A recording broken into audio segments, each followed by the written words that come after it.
بسم الله الرحمن الرحيم الحمد لله رب العالمين الحمد لله وكفى وسلام على عباده الذين اصطفى اللهم لك الحمد ولك الشكر اللهم لا أحصي ثناء عليك أنت كما أثنيت على نفسك اللهم لك الحمد كالذي تقول وخيرا مما نقول أما بعد فأعوذ بالله من الشيطان الرجيم بسم الله الرحمن الرحيم وذروا ظاهر الإثم وباطنه إن الذين يكسبون الإثم سيجزون بما كانوا يقترفون صدق الله آمنت بالله سينا خاهم شرح أزفرا تابقويم شرح أزدردشتيا الحمد لله الله پاک الشكر আল্লাহ তাআলা আমাদেরকে বিভিন্ন ব্যস্ততা কাজকর্ম থাকা সত্ত্বেও সব থেকে ফারে করে আজকের এই মহতে জলসায় আসার তৌফিক দান করেছেন এবং একজন যুগশ্রেষ্ঠ বুজুর্গের অধীনে সুহবতে থাকার সুযোগ দিয়েছেন সেজন্য আল্লাহ পাকের শুকর আদায় করি আলহামদুলিল্লাহ আল্লাহ তাআলার ফজল করম যিনি আমাদেরকে এই মহান ব্যক্তি যুগশ্রেষ্ঠ বুজুর্গ আমাদের জন্য নসিবে রাখছেন আমরা তার দীর্ঘ নেক হায়াত আফিয়াতের সাথে কামনা করি আল্লাহ পাক আফিয়াতের সাথে দীর্ঘ নেক হায়াত দান করেন আমিন আমিন মুরব্বি বড় থাকা অবস্থায় বড়দের কদর করি বড়রা চলে যান অনেকেই চলে গেছেন চলে যাওয়ার পরে শুধু আফসোস থাকে কিন্তু পাওয়া যায় না বাংলাদেশের খ্যাতনামা বুজুর্গ যারা ছিলেন যাদেরকে আমরা খুব দেখেছি তাদের আজকে হাজার চেষ্টা করলেও পাবো না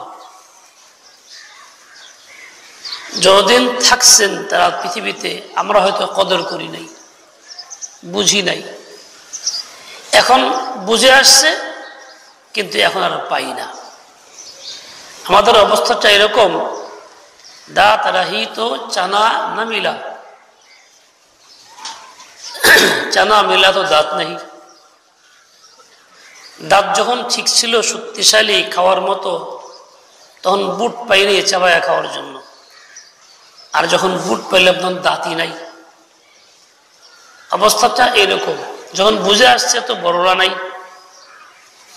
আর যখন বুঝে আসে নাই বড়রা ছিলেন আজকে আমাদের মুরব্বী আমাদের মধ্যে আছেন আল্লাহ তাআলা দীর্ঘ নেক হায়াত দান করেন চলে গেলে তখন বুঝে আসবে আহা কি হারাইলাম এখন বুঝে আসতেছে না এই জন্য হযরত ওয়ালা যখন যে অবস্থায় যা বলেন আমরা যেন সেটা করার চেষ্টা করি যত সম্ভব কাছাকাছি থাকার চেষ্টা করি মাহফিল হোক না হোক কোনো বিশেষ খাস পরিবেশ হোক না হোক নিজ তাগিদে নিজ দায়িত্বেই আসার চেষ্টা করি বড়দের এক একটা কথা আমাদের জন্য বড় পাথেয় বড় হিদায়াত যা আমরা চিন্তাও করতে পারবো না আমার আত্মীয় ছিলেন মাস্টার আব্দুল মজিদ সাহেব রহমতুল্লাহ আলাইহি ফুফা ছিলেন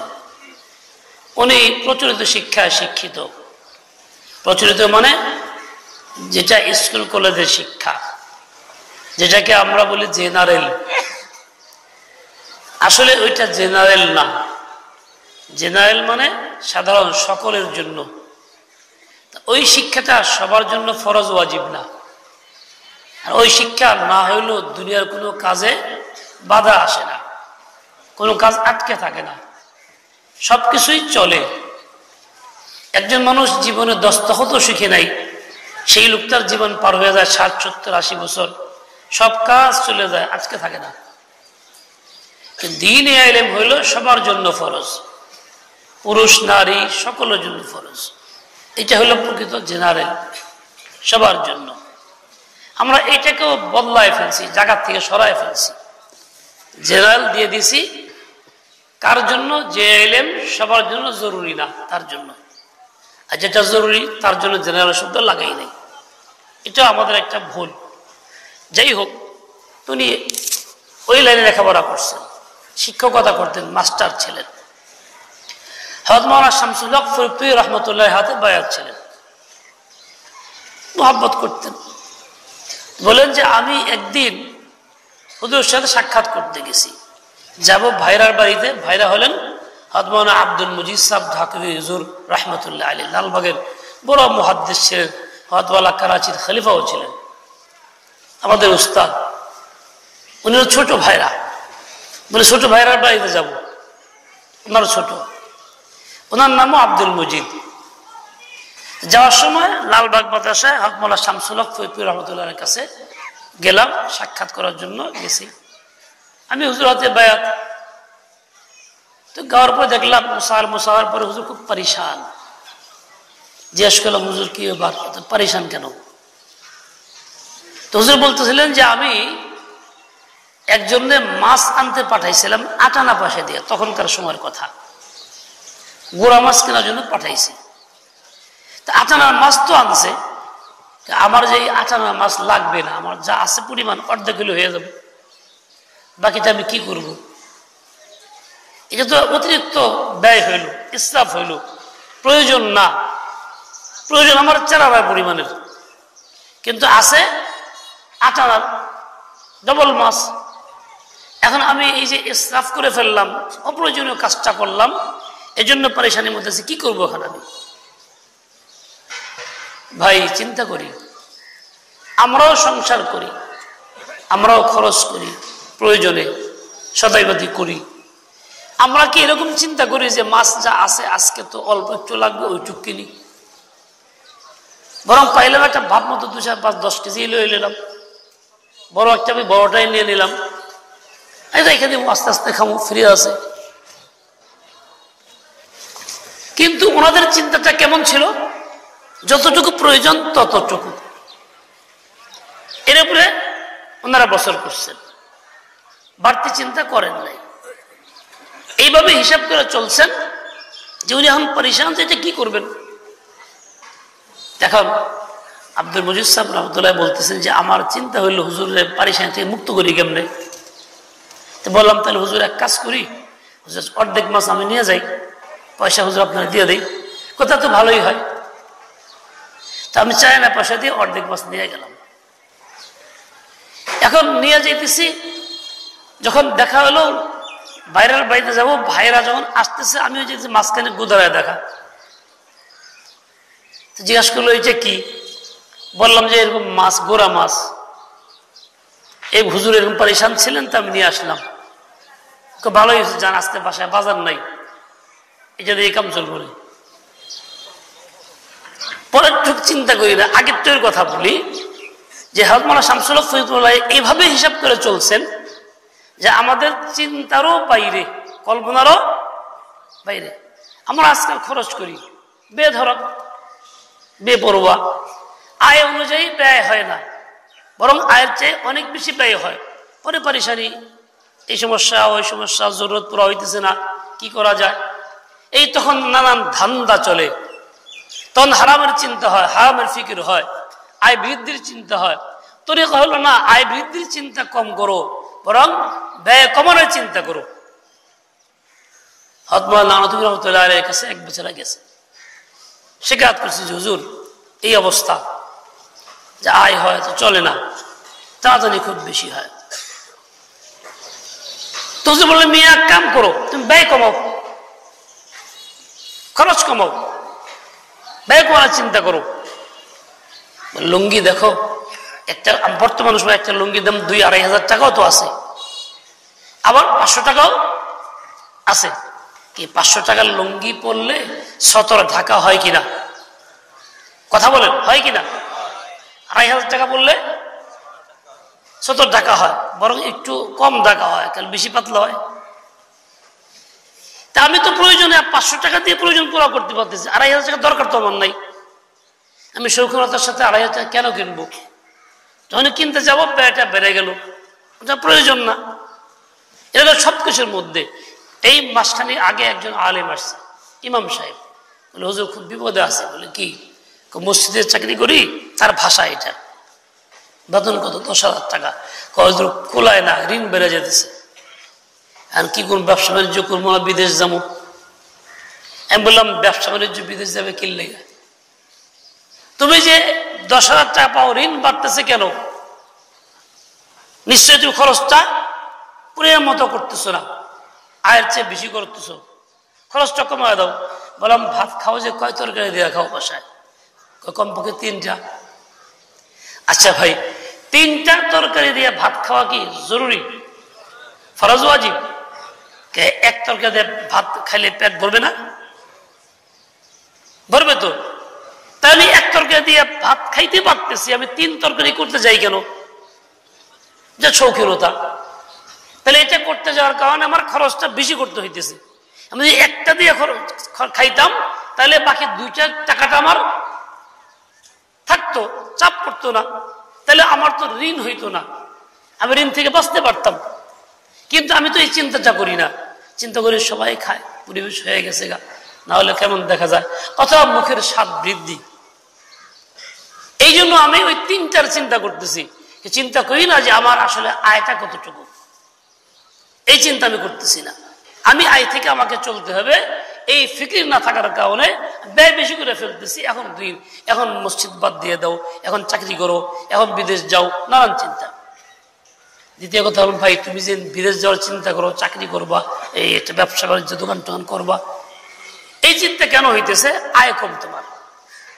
আচ্ছা তোমার জিজ্ঞাসা করি, বলো দেখি, তুমি যে মসজিদে নামাজ পড়ো, মসজিদের আওতায় কতগুলি ঘর আছে? বলে 350। বলে 350 লোক, সবাইকে তুমি চিনো? বলে না। সকলের ঘরে গেছো? না। সবাইকে দিনে দাওয়াত দিছো? না। সবাইকে নামাজি? না।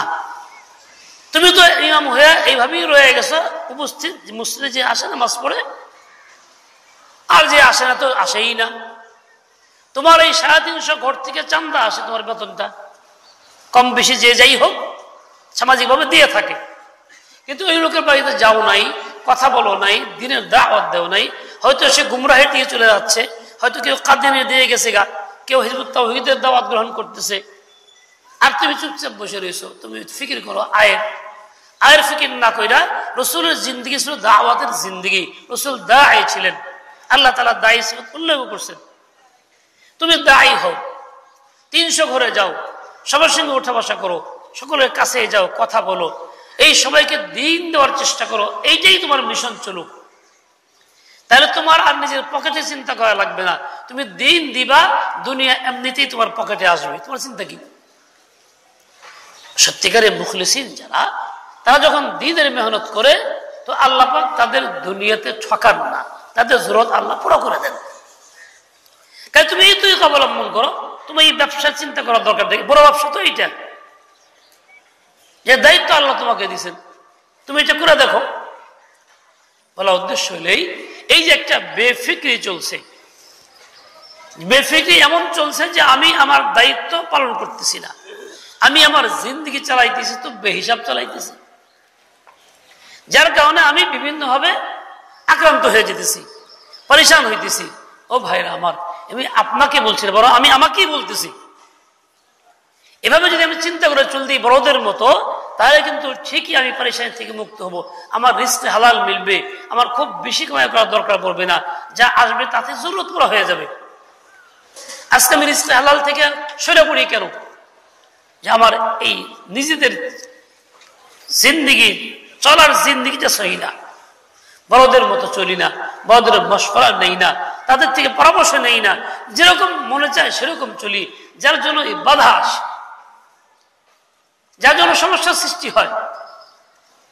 ওমর ভাই, এই জন্য এরকম নিজের মতো না চইলা এই বড়দের মশওরা নিয়ে তাদের সোহবত থেকে শিখা পরে চলি, তাহলে সব রকম পরেশানি ইনশাআল্লাহ আল্লাহর ফজল করবে চলে যাবে। দেখেন আমাদের আকাবের কেমন চলতেন। এক বুজুর্গের নাম বলি, হযরত মাহমুদুর রহমান সাহেব রাহমাতুল্লাহ আলাইহি।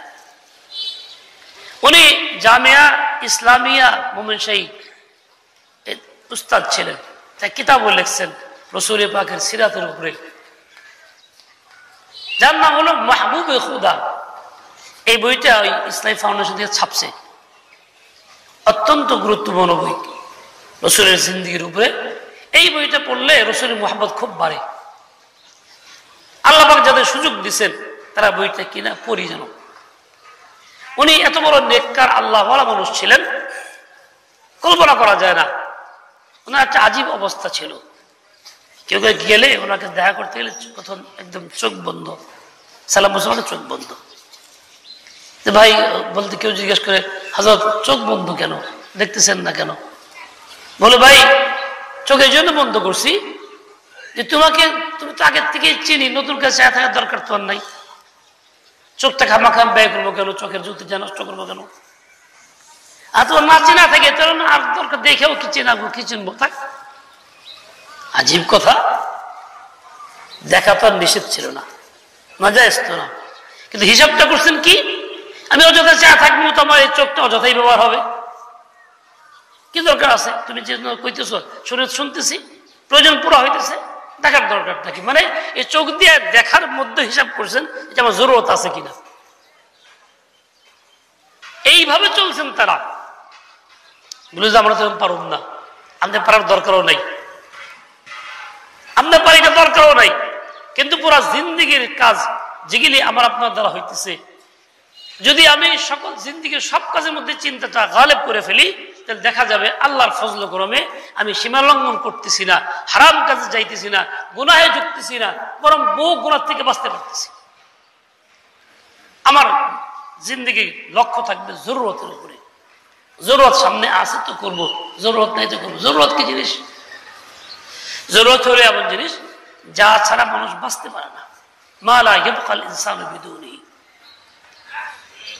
আজকাল আমরা সবকিছুকে জরুরত মনে করি।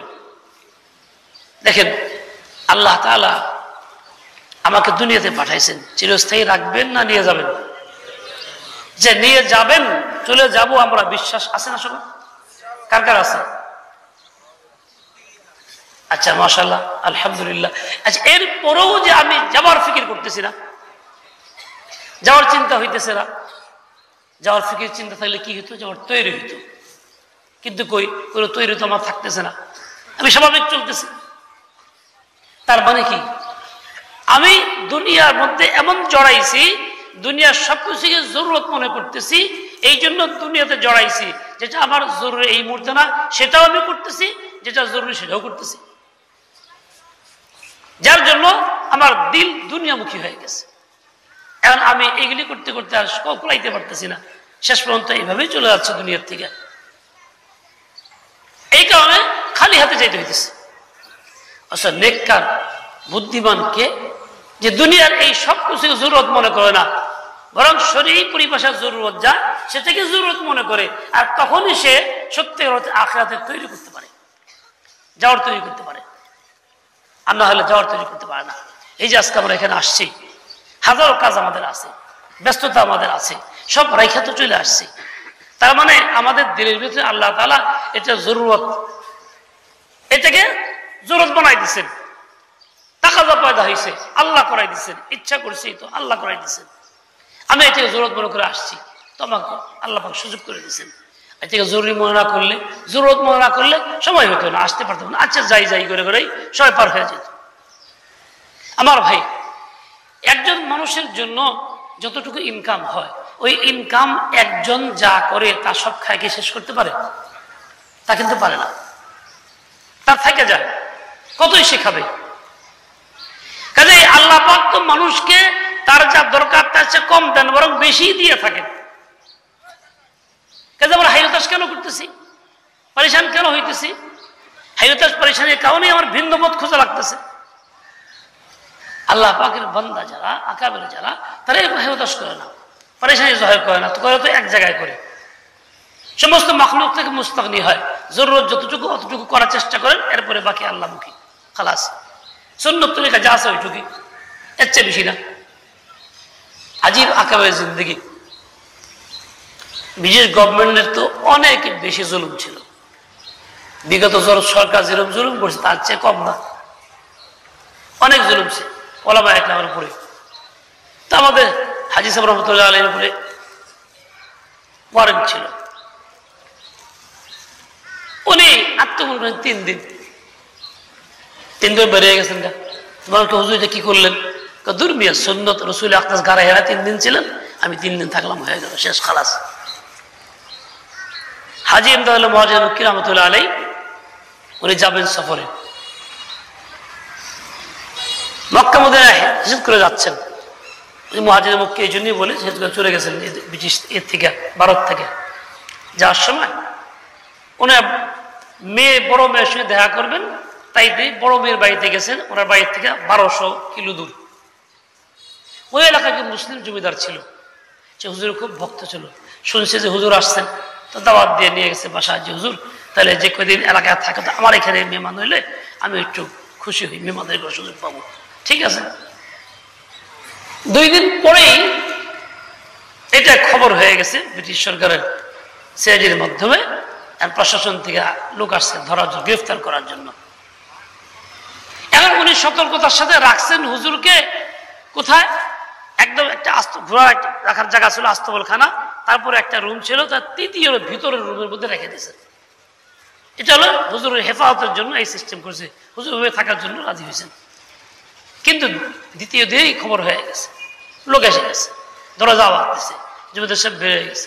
যে বলছে, হজরত আওয়াজে মনে হইতেছে ব্রিটিশ সরকারের লোক এসে গেছে, প্রশাসন থেকে কেউ, কি করা যায়? বলো অসুবিধা নাই, আমার 1 লিটার পানি দাও।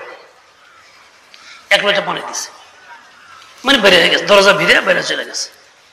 হুজুর ওখানে পানি দিয়ে উজুকে নামাজ দাঁড়ায় গেছে, রুমটা বদ্ধ। তো আওয়াজ করছে দারোগা, কি জন্য? জমিদার সাহেব, বেওয়াক্তে আসলাম, অসময়ে আসলাম, মনে কিছু নিয়েন না, শুনছি আপনারা ঘোড়া বিক্রি করবেন, তাই আপনার ঘোড়া দেখতে আসলাম। আসলে সে টের পাইছে যে এখানেই আছে। ঠিক আছে, দেখেন উনিও খুব হিম্মতের সাথে নিজেকে সংবরণ করে কথা বলতেছে, দুর্বলতা বোঝা না যায়, চেহারা দেখে বুঝতে না পারে আমি দুর্বল হয়ে গেছি, আমি আসামিকে জায়গা দিছি, এরকম না হয়, স্বাভাবিক চলতেছে। ঘোড়া সাহেব দেখছে না পছন্দ, বলে এই রুমে কি? দেখে ঘোড়ার খাবার টাবার থাকে, গেছে সেখানে। তারপরে গেছে ভিতরে, গিয়ে দেখে রুমটা অন্ধকার, লোকজন কেউ নাই, কেউ নাই। তো একটু পানি পড়া মেজের ভিতরে, ফ্লোরের ভিতরে। বলে যে জমিদার সাহেব, পানি কেন এখানে? বলে উজু করা হয়, উজু করে নামাজ পড়া হয়, তাই পানি জমে গেছে। আমাদের নামাজ তো মসজিদে পড়তে হয়, এখানে কিসের নামাজ? তো উনি বলছে, নফল নামাজ তো ঘরেই পড়তে হয়, তাই। তো ঘুরে দেখলো আর কেউ নাই, চলে গেছে। যাওয়ার সময় হাসি দিয়ে বললো, আচ্ছা মনে কষ্ট নিয়েন না, অসময়ে এসে আপনি বিরক্ত করলাম, চলে গেছে। ওনাকে বিদায় করে গেট বন্ধ করে দেয়, এসে ভেতরে খুব খুশি। চিন্তা হইলো যে হুজুরে থুয়ে গেলাম, হুজুর গেল বলে এই পরিশান। তা আইসা দেখে হুজুর আবার ঠিক জায়গা মতো। বলে হুজুর কি এবার কোথায় ছিলেন? বলে আমি এখানেই তো ছিলাম। তো আপনার তালাশটা পাইলো না, আমিও পাইলাম না, ঘরে ধরলাম, কেউ নাই। বলে ভাই আমি তো নামাজে দাঁড়াইছিলাম, নামাজে দাঁড়াইছিলাম। এরকম কঠিন মুহূর্তে, কঠিন বিপদের সময় যখন লোক এসে গেছে ধরে নেওয়ার জন্য, গ্রেফতার করার জন্য, ঠিক ওই সময় তিনি নামাজ দাঁড়াইছেন। আর এই নামাজ দাঁড়ানো অবস্থায় এই ওনার হুজুরের এই অবস্থাটাকে গোপন রাখছেন, তার চোখ থেকে আলো করছেন কে? কে করছেন? তাহলে বান্দার সম্পর্ক তো আল্লাহর সাথে এমন হবে, যতই কঠিন পরিস্থিতি হোক সে নামাজের মাধ্যমে সেই সমাধান করবে। এখানে এরকম একটা কঠিন পরিস্থিতি ছিল, আমাদের কাছে আসলে আমরা কি এরকম কিছু করতে পারতাম? আমরা পারতাম এরকম কিছু করতে? কল্পনা করা যায় না, মনেই আসতো না। খালি হাই হতাশ করতো, কি করি, কোথায় যাই, চোখের নিচে যাই, নাকি আলমারি তোলে যাই, না বাথরুমকে দরজা বন্ধ করবো, এই চিন্তা করতাম। আর উনি কি চিন্তা করছেন যে না, আরে জায়গা তো আসলে আল্লাহ তাআলার দরবারে আশ্রয়ের জায়গা, আশ্রয় তো আল্লাহ তাআলা, কাজে আল্লাহ কাছে যাই। নামাজ দাঁড়ায় গেছেন। তো আল্লাহ তাআলা এমন হেফাজত করছেন, তার চোখে পর্দা লাগছে, ঘরে ঠিকই ছিলেন কিন্তু সে চোখ দিয়ে দেখে নাই, এমনকি জমিদারও চোখ দিয়ে দেখে নাই। আল্লাহ তাআলা পারেন কি পারেন না? আচ্ছা, হাজী সাহেবের জন্য যে আল্লাহ ছিলেন সেই আল্লাহ কি আমাদের জন্য আছেন কি নাই? এখনো কি পারবেন কি পারবেন না? না ক্ষমতা কমে গেছে? আল্লাহ ক্ষমতা কমে গেছে? তাহলে আমি তো এটা করি না, কেন করি না? বলে আমার সম্পর্ক হাজী সাহেবের সাথে নাই, বা হাজী সাহেবের প্রতিনিধি যে তাদের সাথে নাই, ওলামায়ে কেরামের সুহবতে যাই না, এই জন্য আমি এই হালাতের মধ্যে নিজেকে নিয়ন্ত্রণ করতে পারি না। ওনারা কি করছেন তা আমি শিখি নাই। যদি শিখতাম, সহবতে যাইতাম, আমার অবস্থা পরিবর্তন হইতো, আমি ঠিকই এরকম করতে পারতাম। ও ভাই, ওয়াহুয়া ইয়াতাওয়াল্লাস সালিহিন, ইন্না ওয়ালিয়াল্লাহুল্লাযী নাযালাল কিতাব ওয়াহুয়া ইয়াতাওয়াল্লাস সালিহিন। আল্লাহ শিখাইছেন, রাসূল আকরাম সাল্লাল্লাহু আলাইহি ওয়াসাল্লাম বলছেন, ঘোষণাই দিয়েছেন কোরআনে পাকের আয়াত, আমার বন্ধুকে একমাত্র আল্লাহ তাআলা যিনি কিতাব নাযিল করেছেন। মুশরিকরা ভয় দেখাইতো।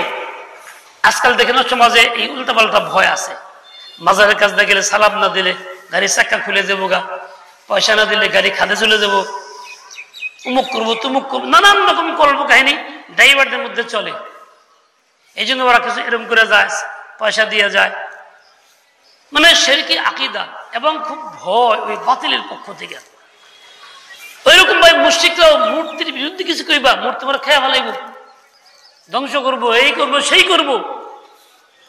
তো আল্লাহ তাআলা বলেন না, কিচ্ছু করতে পারবো না। কেন?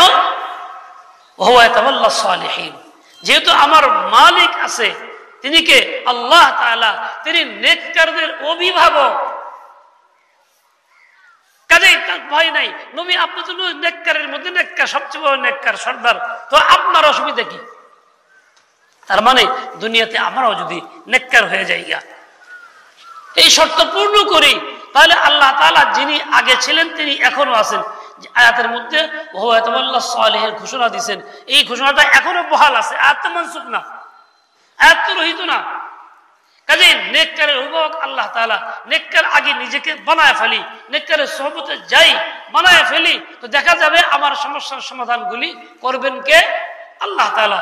পরিস্থিতি যতই কঠিন হোক তাতে কিচ্ছু আসে যায় না, যেহেতু মালিক একজন আছে, উনি করে দিবেন। এক বৃদ্ধা মহিলা, বিধবা, স্বামী নাই, বাল বাচ্চাও নাই, একদম একা বাড়িতে থাকেন। এই মহিলা বাড়িটা বাদশার নজরে পড়ছে, ওইটা নেওয়ার জন্য এই মোবাইল রেকর্ড করতে, ফটো তুলে গেলা,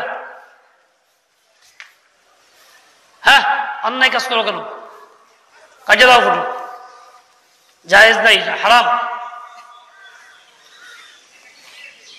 বাদশা বাড়িটা চাইছে অনেকবার, যে বিনিময় দেই, টাকা দেই, ভালো জায়গা দিয়ে দেই, আমার দরকার দেয়। উনি বলছে না, দিব না, আমি আছি, আমার স্বামীর বাড়িতে আসছি, এখান থেকেই কবরে যাব, আর ভিন্ন চিন্তা আমার নেই। দেয় নাই। বাদশা জালেম না, জোর করে নেয় নাই। কিন্তু কিছুদিন উনি বাইরে ছিলেন, আত্মীয় স্বজনের বাড়িতে বেড়াইতে গেছেন, বেশ কয়েক মাস বেড়াইছেন। খালি ছিল, প্রশাসনের লোক ভেঙে চলে এটা আবার দখল করে শাহী মহল বানায় ফেলছে। তো উনি আসছেন, এসে দেখে কিচ্ছু নাই, বাড়িঘর জায়গাও নাই। তার মানুষ বলে যে কি ব্যাপার, আমার বাড়ি গেল কোনে? তো মানুষ বলছে, দেখো তুমি তো ছিল না, এই সুযোগ প্রশাসনের লোকজন ভেঙে চলে লেগে গেছে। তখন সে অত্যন্ত দর্দ ভরা দিলে বলতে উপর দিকে তাকায়, আল্লাহ আমি তো ছিলাম না, কিন্তু তুমি তো ছিলা, আমার বাড়ি গেল কোথায়? আমি তো ছিলাম না ঠিকই, কিন্তু তুমি তো ছিলা, বাড়ি গেল কোথায়? বলেন তো। এই অবস্থায় এই যে বৃদ্ধা মহিলা যেভাবে দর্দের সাথে কথাটা বলছেন, আমার আপনার দিলের ভিতরে কি এই কাইফিয়ত পয়দা হয়? বলতে পারবো এরকম? আল্লাহ তাআলা কি করছেন, নগদ ওই মুহূর্তে কথা বলার সাথে সাথে ওই বাড়ি এরিয়ার বিল্ডিংটা ধসাই দিয়েছেন, শেষ, সাতশো সব পড়ে গেছে। তার মানে কি, বৃদ্ধার বাড়িটা মুক্ত করে দিলেন। করছেন কে? করছেন কে? বলছেন কি তিনি? আল্লাহ আমি তো ছিলাম না, তুমি তো ছিলা, আমার বাড়িঘর কোথায়? এই যে আবেদনটা তিনি করতে পারছেন, এই আবেদনটা কেন করতে পারছেন, কেমনে করতে পারছেন? বলে সম্পর্ক আল্লাহর সাথে গভীর ছিল, তিনি নেককার ছিলেন, আল্লাহকে বানাইছেন অভিভাবক, যার জন্য চিন্তা ছিল না যে আমি না থাকলে কি হবে, আপনি তো আছেন, আপনি শক্তিশালী, পারা তো আপনার দেওয়ার দায়িত্ব, তা আপনি কেন করেন নাই? সাথে সাথে আল্লাহ পাক দিয়ে দিয়েছেন। ও ভাই, ওই আল্লাহ এখনো আছে। শুধু আমার ভিতরে ওই সালাহ নাই, নেকিটা নাই, নিজেকে নেককার বানাই নাই, নেককার সোহবতে যাই নাই, যার জন্য আজকে আমি পারতেছি না, হিম্মত আমার হইতেছে না, আমি এরকম বলতে পারি না। বিপদে বললে মাখলুক মুখী হই, আল্লাহ মুখী হই না। অথচ আল্লাহ তাআলা এই এখনো নেককারের অভিভাবক, কেউ পর্যন্ত থাকবেন এরকমই। যে কোনো যুগে নেককাররা আল্লাহর কাছে রুজু করবে, আল্লাহর দিকে রুজু করবে, আল্লাহর নগদ ফয়সালা করে দেবে। এটাই তরিকা। আপনারা জানেন এক বুজুর্গ খাজা বাকি বিল্লাহ রহমতুল্লাহ আলাইহি, নাম শুনছেন আপনারা, ওলামা একরাম তো জানেনই। মেহমান আসছে হজরতের কাছে, খানার ব্যবস্থা নাই, তো একটু পরেশানি হইতেছে, এই মুহূর্তে মেহমানদের কি দিয়া করি? তো এক ভক্ত মুরিদ ছিলেন কাছে, উনি দেখছেন যে মেহমান আসছে, হুজুর পরেশান মনে হইতেছে, তো উনি আবার রুটি বানাইতেন, তো রাতে রুটি বানাই নিয়ে আসছেন মেহমানদের জন্য। আসছেন পরে বলছে, হজরত এটা হাদিয়া মেহমানদের জন্য। খুব খুশি হয়েছেন, এই যে হুজুর চান নাই, পাঠাই দিয়েছেন আল্লাহ তাআলা তার মাধ্যমে, চান নাই। তো বলছে আচ্ছা, খুশি বলে আচ্ছা ঠিক আছে, ভালো কথা, তো তুমি আমার কাছে চাও, কি চাও? আরে আজীব কথা, কার কাছে চাইবো? চাইবো তো আল্লাহর কাছে। চাও মানে কি? আমি বলো, আমি দোয়া করি তোমার জন্য। তো ওই বেটা আজীব মানুষ ছিল, একদম কিছুই জানতো না, বেইলেম মানুষ, কিন্তু বলে ফেলছে, হুজুর আমি তো আপনার মতো হইতে চাই। কয় না এটা না, অন্য কিছু চাই। কয় না ওইটাই চাই। যতবারই কয় উনি এইটাই কয়। তো হুজুর তাকে নিয়ে বসছেন, তাওয়াজ্জুহ দিছেন তো দিছেন একেবারে, ইলম মারিফাত সব কিছু ঢুকাই দিচ্ছেন একচোটে। এমনকি যে ওনার চেহারাটা পর্যন্ত খাজা সাহেবের মতো হয়ে গেছে। কিন্তু একজন বেইলেম মানুষ, কিছুই যে জানে না, এই লোকটা হঠাৎ করে এত বড় ইলম মারিফাতের অধিকারী কেমনে হয়, এই বোঝা কেমনে বহন করে? পারে নাই, কোনোইতে পারে নাই। 3 দিন থাইকে পরে মারা গেছেন। কিন্তু দেখেন অবস্থাটা কি, আল্লাহ পাকের বান্দার জরুরত বড় হয়েছে। জরুরত ছিল যে আল্লাহ মেহমান আসছে, করতে বড় মেহমানদের কেমনে করবো, এটা চাইতে হয় নাই, নজর ছিল আল্লাহর দিকে। আল্লাহ ওই লোকটাকে দিয়ে পাঠাই দিয়েছে। নিজামটা এরকমই হয়েছে। আমার ভাই কেন হয়েছে? উনি তো নেককার ছিলেন, তাই হয়েছে। আল্লাহ পাক নেককারদের অভিভাবক, কিয়ামত পর্যন্ত যারাই নেককার হবে তাদের অভিভাবক আল্লাহ তাআলাই, তাদের প্রয়োজন আল্লাহই পুরা করবেন। রাবিয়া বসরি রহমতুল্লাহ আলাইহি শুয়ে আছেন, ঘুম ঘুম ভাব, পুরা ঘুম না, চোখ ঢুকছে ঘরের ভিতরে। দুইকে আমার একটা চাদর ছিল, চাদরটা পায়ে রওনা দিছে, কিন্তু চাদর যেই উঠাইছে এখন সবকিছু অন্ধকার, চোখে কিছু দেখে না, দরজা বন্ধ, দরজাও কোন দিক দিয়ে তালাশ করে পায় না, যে ফরসা আলো ছিল তা আর নেই। কি করবে? বিপদে পড়ে গেছে, চাদর রাখছে, রাইখে বেরোয়ার চেষ্টা করছে, রাখছে পরে আবার আলো হয়ে গেছে, এখন বেরোয় যেতেছে। রাবি হচ্ছে বলে কি, এই শুন, তুই চাদর নিবি কেমনে? এই চোর শুন, তুই নিবি কেমনে? তুই এই জন্য নিবি মনে করছো আমি ঘুমায় রয়েছি? আরে এক বন্ধু ঘুমায় রয়েছে, কিন্তু আরেক বন্ধু তো ঘুমায় নাই। এক বন্ধু ঘুমায় রয়েছে, কিন্তু আরেক বন্ধু তো ঘুমায় নাই। মানে আমি আল্লাহকে বন্ধু বানাইছি, আল্লাহ আমার বলি অভিভাবক, আমি ঘুমায় থাকলে কি হবে? আমার আল্লাহ ঘুমান নাই, তিনি পাহারা দিচ্ছেন, কে তুই কেমনে নিবি? কথাটা কি সত্য না মিথ্যা? আমার ঘরের পাহারা তো আল্লাহ, কিন্তু কোথায়? আমি কি এরকম ইয়াকিন রাখি, এরকম বিশ্বাস কি আমার আছে? আমার ঘরে পাহারা কি আল্লাহ তাআলা দেন? আমার কেউ দেন না। মানে আমি নিজেকে নেককার বানাই নাই, আমি নিজেকে আল্লাহ পাকের অভিভাবকত্ব গ্রহণ করি নাই, বলি আল্লাহকে বানাই নাই, মাখলুকের পিছনে নজর আছে। দেখেন না আজকাল হেফাজতের জন্য ব্যবস্থা, বাড়ি, দেওয়াল, দারোয়ান, গেট, আবার সিসি ক্যামেরা, আবার এইটা সেটা অনেক কিছু। কি জন্য? হেফাজতের চিন্তা। কিন্তু উচিত ছিল কি, ভাই সবের হেফাজতের মালিক আল্লাহ, চলো আল্লাহকে হেফাজতের মালিক বানাই দেই। এই আসবাব ছাড়াও যদি আমি ইয়াকিনটা করতাম, খালি ঘরে থাকলেও আল্লাহ হিফাজত করতেন, দেওয়াল না থাকলেও আল্লাহ হিফাজত করতেন, গেট না থাকলেও আল্লাহ হিফাজত করতেন, কিন্তু আমি তা তো করি নাই। দিন যতই বাড়তেছে আমার ওই আল্লাহর সাথে সম্পর্কটা কমে আসতেছে, আমি নিজেকে নেককার বাড়াইতে পারতেছি না, শুধু জাহির কিছু আছে, বাতিন নাই। এটার কারণটা কি? যে আমার সংসর্গ নাই, আল্লাহ ওয়ালাদের সঙ্গে যোগাযোগ নাই, তাদের সহবতে যাই না, দীর্ঘ সময় লাগাই না, তাদের থেকে ওই নেই না, গুণগুলি নেই না। এই জন্য আমার অবস্থায় ইন্না ওয়ালিয়াল্লাহুল্লাযী নাযালাল কিতাবা হুয়া ইয়াতাওয়াল্লাস সালিহিন, সত্যিকার অর্থে তিনি নেককার অভিভাবক। আজকে হুজুর ডাকছেন, 2 দিন মাহফিল হইতেছে, কি জন্য? বলে নেককার বানানোর জন্য, যে আমরা আসবো এখান থেকে খোরাক নিয়ে নিব, নিজেকে নেককার বানাবো। তাহলে আমি ওইরকম ভাবে আল্লাহকে বন্ধু বানায় ফেললাম, তো আমার আর সমস্যা থাকবে না, প্রয়োজনগুলি আল্লাহ তাআলাই পুরো করে দিবেন, সমাধান আল্লাহ করবেন। খাজা বখতের কাকি রহমতুল্লাহ আলাইহি, বাচ্চা মানুষ, মা অভ্যস্ত করছেন, রুটি বানালে রাখছেন কোথাও, মক্তব থেকে আসছে, আমার রুটি দাও, কয় না তুমি আল্লাহর কাছে চাও, 2 রাকাত নামাজ পড়ো। চাইছে, মা বলছে ঠিক আছে, দেখো কোথাও আল্লাহ রাখছেন, খাও। চলছে এরকম। একদিন মা নাই, কোথাও গেছেন, খানা নাই, কিন্তু উনি দোস্তের মতো বাসা আইসা 2 রাকাত নামাজ পড়ে দোয়া করে খানা পাইছে, খাইতে শুরু করছে।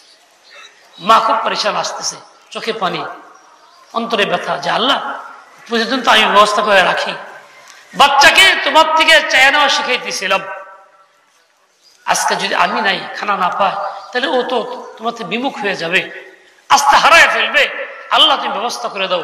মা দোয়া করতেছে, এদিকে বাচ্চা দোয়া করে খাইতেছে। মা এসে দরজার দ্বারা দেখে, আরে বাবা খানা কোথায় পেলে? বলে কেন?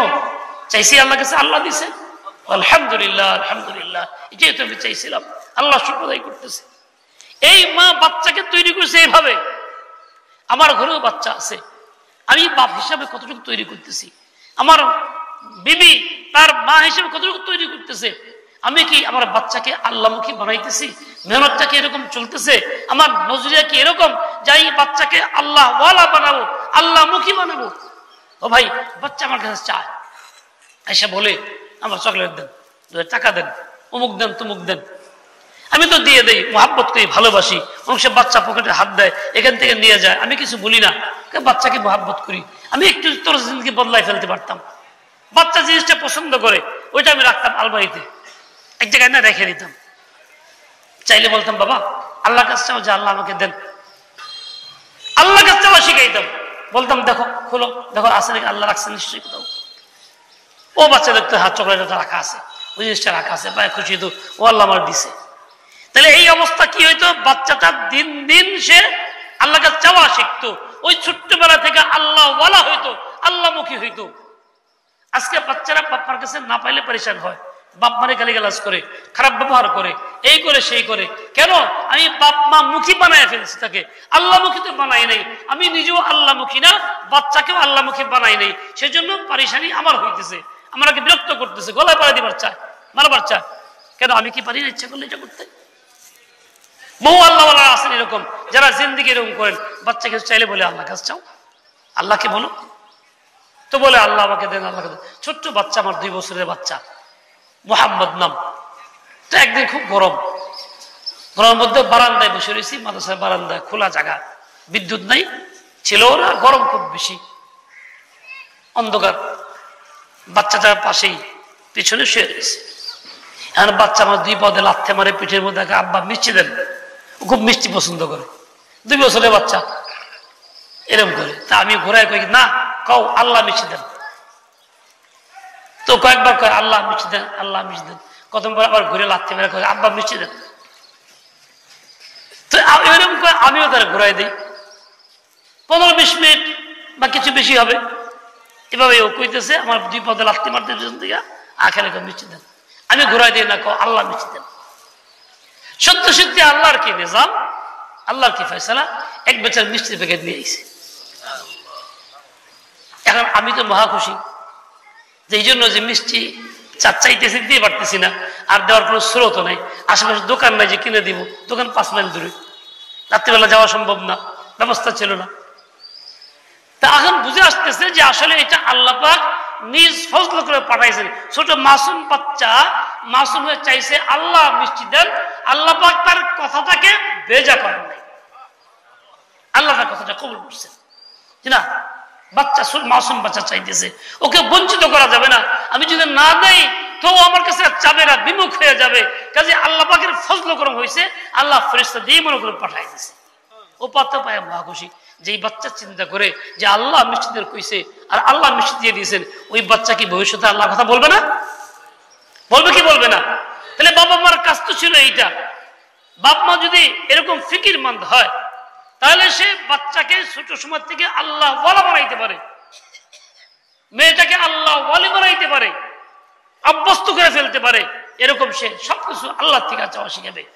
কিন্তু এটা কেন হয় না? বলে আমি নিজেই তো চাওয়া শিখি নাই। চাওয়া শিখবো কেমনে? যে চাইতেছে তাকে তো আমি যাই নাই। হাফেজ জহুর রহমতুল্লাহ আলী নাম কি না শুনছি, বড় মুরব্বীরা দেখছি। হাফেজ খুরশিদ আলম সাহেব নাম বরাকাতুম, ওই যে বাটাকের ধামরাই মাদ্রাসার মুতামিম, উনি বলে নিজের ঘটনা বলতেছে, একবার মাদ্রাসা কোনো খানা নাই, কোনো ব্যবস্থা নাই। এমনিও হাফেজ জহুর রহমতুল্লাহ এরকম মাদ্রাসায় পড়ছি কেমন ছোট সময়। হুজুর অবস্থা এরকম ছিল, ম্যানেজার বলছে মাঝে মধ্যে, হুজুর আজকাল তো চাওয়াল টাওয়াল কিছুই নাই। তো হুজুরে কইছে ছাত্রকে ডাক দাও, বেল দাও। তো বেল দিলে সব সবক বাদ দিয়ে সব মসজিদে। হুজুর গিয়ে মেম্বারে বসতেন, কথা বলতেন, বলতেন দেখো ম্যানেজার কইলো আজ খাওয়ার নাই, চাওয়াল টাওয়াল বাজার কোনো কিছু নাই, তোমরা এখন কি করবা কও? আল্লাহ কাছে চাও, যদি চাইয়া খাইবার পারো খাইবা, না খাইবা, আমার কিছু করার নাই। আমি একাধিকবার শুনছি, এই মজলিসে আমি ছিলাম। তোমরা আল্লাহ কাছে চাও, চায়া নিজেরটা আল্লাহ চায়া নিয়ে খাও, তুমি চায়া খাইতে পারলে খাইবা, নাহলে আমার কিছু করার নাই। এই বয়ান করতেন, বয়ান করে কান্দা শুরু করতেন, দোয়া শুরু করতেন। আমরাও দোয়া শুরু করতাম হুজুরের সাথে। তো আল্লাহ দোয়া করতেন। একদিন এরকম খুব পরিশানি, কিচ্ছু নাই, খানাও পাক হইতেছে না, 11টা 12টা হয়ে গেছে গা। হুজুর সব মসজিদে ডাকছেন, মসজিদে গিয়ে সবাই মিলে দোয়া কাজ করছি। আল্লাহ কিছুদিন পরে দেখি ট্রাক দিয়ে চাউল আসতেছে। এই যে আল্লাহ আল্লাহর বান্দা, তার অবস্থা কি ছিল? আল্লাহমুখী ছিল। উনি জানেন যে আল্লাহ কাছে চাইলে জায়গা মতো আসবে আমার কাছে, যেহেতু নেককার, তার দোয়া রদ হবে না, হয়তো আল্লাহ সালেহ, তাই করছেন তিনি। তো হাফেজ সাহেব বলে যে আমি খানা নাই, ব্যবস্থা নাই, খুব পরেশান ছিলাম, কি করি? আমি হাফেজ হুজুরের কাছে গেছি, যেহেতু হুজুর হাতে বায়াত, দোয়া চাওয়ার জন্য গেছি। তো গেছি পরে হুজুর কি বল এই সময় আইসো, মাদ্রাসার সবক নাই? যে হুজুর আসতে থেকে লেগে আইসো। হুজুর মাদ্রাসা খানার ব্যবস্থা নাই, ছাত্ররা কষ্ট করছে। হুজুর কিন্তু রাগ করলেন, হ্যাঁ আমি টাকা লেগে বেরিয়েছি, তোমার টাকা দেবো, খেললে আমার কাছে আইসো। হুজুর রাগ করলেন, আমার কাছে আইসো তুমি কি আমি টাকা দেবো? যাও আল্লাহ কাছে যাবো। একটু রাগও শুনলাম, ভালো লাগলো। এরপর গেছি মাদ্রাসায় গিয়ে চিন্তা করলাম, যাই তো উপায় নেই, সব ছাত্র ডাকলাম, জোরের নামাজে কিছু আগে দিয়া ডেকে হারে পরে খুব দোয়া শুরু করলাম। কইলাম যে খানা নাই, তোমরা আল্লাহ কাছে চাও। বলে ছাত্ররা তো এমন ভাবে দোয়া করতেছে যে ছটফট করতেছে, খোদা বোর্ডে খানা পাক হয় নাই। আল্লাহর কি শান, 3জন মানুষ আসছে, বারান্দায় বসে রয়েছে, মুসলিম বারান্দা, দোয়া শেষ বারান্দায় বসে রয়েছে। দোয়া শেষ, এরা আমার তালাশ করে। আমি হুজুর কি হয়েছে? বললাম ভাই এরকম করে না। বললো যে ভাই আল্লাহ কাছে চাইতেছি, আজকে আমার খানার ব্যবস্থা নেই। তাই নাকি? তাই আমার লোকের 2জন মানুষ গেছে, একজন একটা খাসি কিনে দিছে পাঠায়, আর 2 বস্তা চাউল পাঠাই দিছে। আচ্ছা দেখেন তো এই ব্যবস্থা করলেন কে? মাখলুক মুখী হইলে মাখলুক দিত না, আল্লাহ মুখী হয়েছে তো আল্লাহ দিছেন। হাফেজ খুরশিদ আমাকে বলছেন যে এই ঘটনার পর থেকে আর বডি কখনো খানার অভাব হয়নি। এই ঘটনার পর থেকে কখনো আর অভাব হয় নাই। তার মানে কি আল্লাহমুখী হয়ে গেছে, আল্লাহ থেকে চাইছেন সবাই, তো আল্লাহ পাক দিয়ে দিছেন। আমরাও আলহামদুলিল্লাহ ওই মুরব্বিদের নিসবতে আমরা এই আমলটা করার চেষ্টা করি, যার কারণে আল্লাহ তাআলা আল্লাহর ফজলে আল্লাহ চালাইতেছেন। আচ্ছা, যদি একটা বড় ইজতেমার মধ্যে বড় অনেক লোকের সমাগম, সেইখানে যদি আল্লাহ চাইলে দেন, বাড়িতে চাইলে কি আল্লাহ দিবেন না? সংসার অভাব থাকলে কি আল্লাহ দিবেন না? আমি যদি সেখানে বাল বাচ্চা সবাইকে বসে চলো আল্লাহ কাছে বলি, কান্নাকাটি করি, আমার জরুরত আল্লাহ পুরা করে দেন, তাহলে কি আল্লাহ দিবেন না? কিন্তু কয়টা ফ্যামিলি আছে বিপদ মুহূর্তে সব বাল বাচ্চা নিয়ে বৈশা আল্লাহ কাছে কাঁদতেছি, এরকম জীবনে একদিনও হয়তো বা হয় নাই। তার মানে আমি আল্লাহ মুখী না, মাখলুক মুখী, যার জন্য আমি মাখলুক থেকে পাইতে। ও ভাই, কুত্তা ছিলেন? কুত্তা, এক কুত্তা রাস্তায় চলাফেরা করে, 10 জায়গায় যায়, ময়লা খায়, কোন বাড়িতে ঢুকলে হয়তো কিছু খাবার টাবার দেয় না দেয়। আরেক কুত্তা আছে যার গলার মধ্যে একটা বেল লাগানো আছে, চামড়ার বেল বা কিছু একটা। ওই কুত্তা কি মালিকানা না মালিক ছাড়া? কথা বলেন, মালিকানা। তার মানে কি ওই কুত্তার মালিক আছে, খাওয়াবে তার মালিকে, আমার দায়িত্ব না।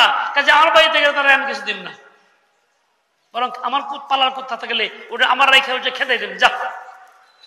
মালিক তার ছাগল রে খাওয়ায়, তার গরু রে খাওয়ায়, তার উট রে খাওয়ায়, অন্যটারে খাওয়ায় না, আসলে তারাই দেয়। কুত্তা ওইরকম গলায় বেল লাগানো আছে, চিনে এটা অমুকের কুত্তা, এই জন্য তারে খাবার দেয় না, কারণ যা তার মালিক আছে তারা খাবার দিবে। ও ভাই, আমি আপনি একটা গলায় বেল লাগাইছি, কিসের বেল লাগাইছি? কালিমার বেল লাগাইছি। আমি আল্লাহকে মালিক বানাইছি, আল্লাহকে বলি বানাইছি।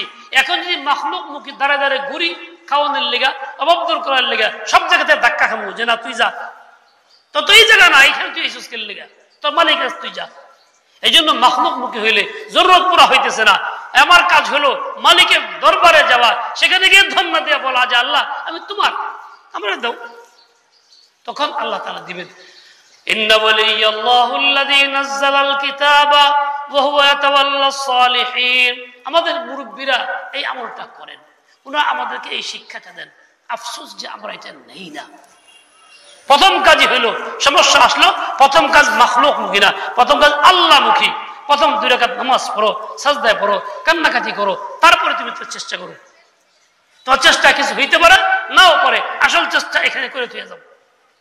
সকালবেলা ফজর নামাজের পরে একদিন খুব ক্ষুধা লাগছে, একটা পয়সাও পকেটে নাই, একদম 1 টাকাও নাই।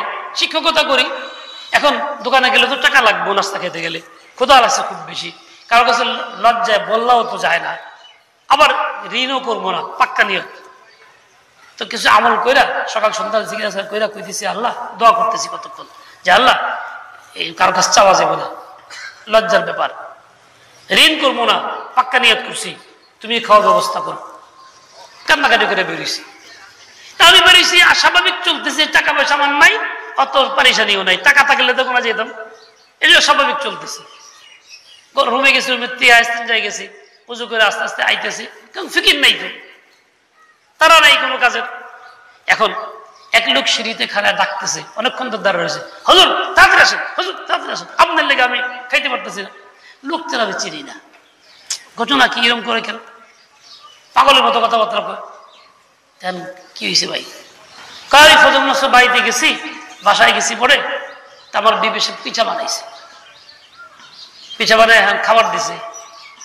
তা আমি দস্তখানে বসছি, খানা দিছে, একটু হাতে নিয়ে মুখের কাছে উঠাইছি বলে মনে হয়েছে যে মানিকগঞ্জের হুজুর একটু দিয়ে আসি।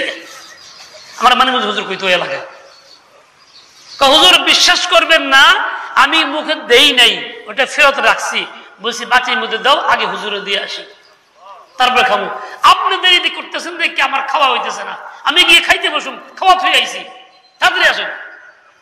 আমি তো হয়রান, কয় কি? আমার কথা হলো এটা যে এই লোকটা আমাকে চিনে না, আমিও তাকে চিনি না, আগে দেখা হয় নাই কখনো, প্রথম সাক্ষাৎ। সে খানা নিয়ে এসে আমাকে তারাশ করতেছে, তাড়াহুড়া করতেছে। এই খানাটা আনলো কেমনে, কে তাকে পাঠাইলো, তারে ফোন করলো কে, তাকে জানাইলো কে? মালিক জানাইছে যে ওই বান্দা না খায় রয়েছে, যা তুই জলদি খানা নিয়ে যা, তত্তা খাবার আগে তুই সেখানে যা। এই যে তরিকা।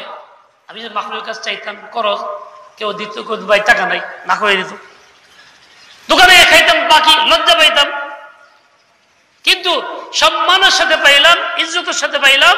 এমনকি তার তাকাজা নিজেরটা পুরা না করে আগে আমারটা পুরা করতে আসছে। এরকম তাকাজা পয়দা করছেন কে? কে পয়দা করছেন? ওই আল্লাহ আছেন কি নাই? এখনো আছেন। আফসোস যে আমি সে আল্লাহ থেকে নেওয়া শিখি নাই, নেওয়া জানি না, আল্লাহমুখী হইতেছি না, সেজন্য এই অবস্থা। আরেকদিন এরকম খুব কান্নাকাটি করছি যে আল্লাহ খাবার নাই, ব্যবস্থা নেই। তো এখন একটা ছেলে নামাজ কালাম পড়ে না, তার বহুদিন নামাজ পড়তে গেছি, রাস্তায় বেরোলে তার দেখা হইলে কই হাসি দেখা হয়েছে, পড়বো কেলে এরকম করে। তারা আইসে, হুজুর একটা টিফিন কিনে দেন, বলে কিনলে গেল, বল দেন, বলে কে লিখে দেবো তোমার জীবনগিরি? কয় যে বহুদিন যখন আপনার খাওয়ানোর একটা ইচ্ছা করছিলাম যে আপনার কিছু ভাত খাওয়াবো, কিন্তু পারি না। আজ খামা খাই টাকা যেমন না, আজ খাওয়াই গে আজকা। এর লেগে বিবিরে কুয়ে আইসি যে তর্কে পাকাও ভাত, পাকাও গরম ভাত হুজুর বাটি লয়ে গিয়া আজকে যেমনি হুজুর খাওয়ান দেবো।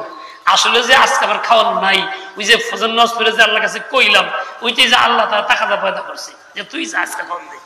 তাহলে খাওয়ান দেওয়ার কোনো কথাও না, দাওয়াতও নাই, ওরকম গভীর সম্পর্কও নাই, শুধুমাত্র নামাজের দাওয়াত দেয় মাঝে মধ্যে দেখা হইলে, এইটুকুই তার কাজ। কিন্তু এরপরেও টাকা দেয় কেন আসছে? সে পাঠাইছেন কে? আল্লাহ তাআলা। ভাইরা আমার, এখনো সেই আল্লাহ আছেন। নিজেকে নেককার বানাই, আল্লাহমুখী বানাই, আল্লাহর সোহবত থেকে শিখি, তাহলে দেখা যাবে জিন্দেগির যে কোনো মুহূর্তে, যে কোনো সময়, যে কোনো কাজে আমি ব্যর্থ না। ইনশাআল্লাহ তাআলা আমার কাজ চলতেই থাকবে, প্রয়োজন পুরা হতেই থাকবে। নিজাম আল্লাহ পাকের হাতে। তিনি অভিভাবক, তাকে যখন মানছি, বলবো যে আল্লাহ তুমি দিবা না তো কোথায় যাবো? তোমার বেল্ট তো লাগাইছি, কারিমার বেল্ট তো লাগাইছি, মাখলুক থেকে মুস্তাগনি হয়েছি, লা ইলাহা ইল্লাল্লাহ বলছি, তো তুমি দিবা না কেন? ভাইরা আমার দেখেন, লা ইলাহা ইল্লাল্লাহ বলি কয়েকবার, লা ইলাহা ইল্লাল্লাহ, লা ইলাহা ইল্লাল্লাহ, লা ইলাহা ইল্লাল্লাহ, লা ইলাহা ইল্লাল্লাহ, মুহাম্মাদুর রাসূলুল্লাহ। এই কালিমা দিয়ে ঈমান শুরু, এই কালিমা দিয়ে ঈমান শুরু হয়েছে। লা ইলাহা ইল্লাল্লাহ যদি কেউ বিশ্বাস না করে, না পড়ে, উচ্চারণ ঠিক মতো না করে, হ্যাঁ মুমিন হইতে পারে? কাফির মুমিন হয় এর দ্বারা, মুশরিক মুমিন হয় এর দ্বারা, বেঈমান ইমানদার হয় এর দ্বারা।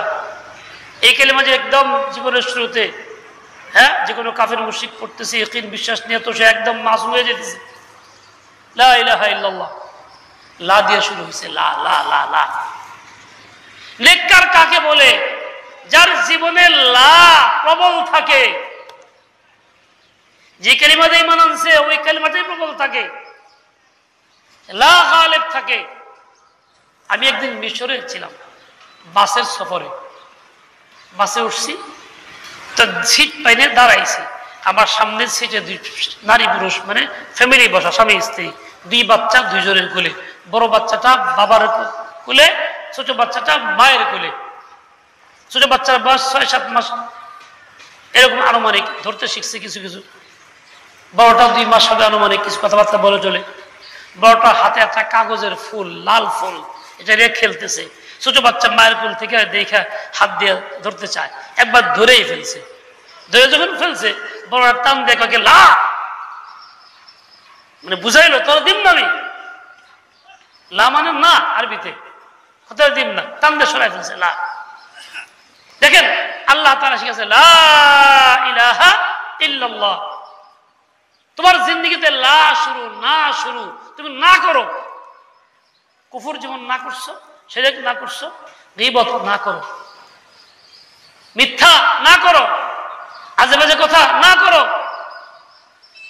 সুদ ঘুষের লেনদেন না করো, ঝগড়াঝাটি না করো, কিলাকিলি না করো, গালিগালাজ না করো, মানে সব বন্ধ করো, সব বাদ দিয়ে দাও।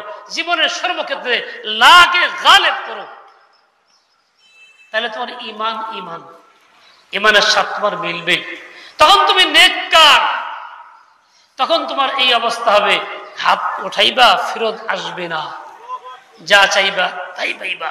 আমি আপনার জিন্দেগি লা ইলাহা ইল্লাল্লাহ মুখ দিয়ে কই, সে সাথে জিকির করি, সকাল সন্ধ্যা জিকির হয়তো বা কিছু করি, কিন্তু আমার কাজের ক্ষেত্রে জীবনের লাটাকে প্রবল করি নাই। মানে আমি চলতেছি, বাহ্যিক কিছু নেক আমল করি, কিন্তু গুনাহ আমার সাথে চলতেছে চলতেছে চলতেছে, এই জন্য নেককার হইতে পারি নাই। নেককারের শর্ত হইল গুনাহ ছেড়ে দেওয়া। আমার ভাই, আমরা যারা এখানে আসছি, শুনতেছি, কথাগুলো যাদের কাছে পৌঁছতেছে, আচ্ছা আমরা কি পারবো ইচ্ছা করলে যে কালিমাটা পড়ছি লা দিয়া, ওই প্রথম শব্দ লাকে গালে প্রবল করতে, জিন্দেগীর সকল ক্ষেত্রে আমি গুনাহ থেকে বাঁচবো, পারবো কি ইনশাআল্লাহ কাজটা করতে?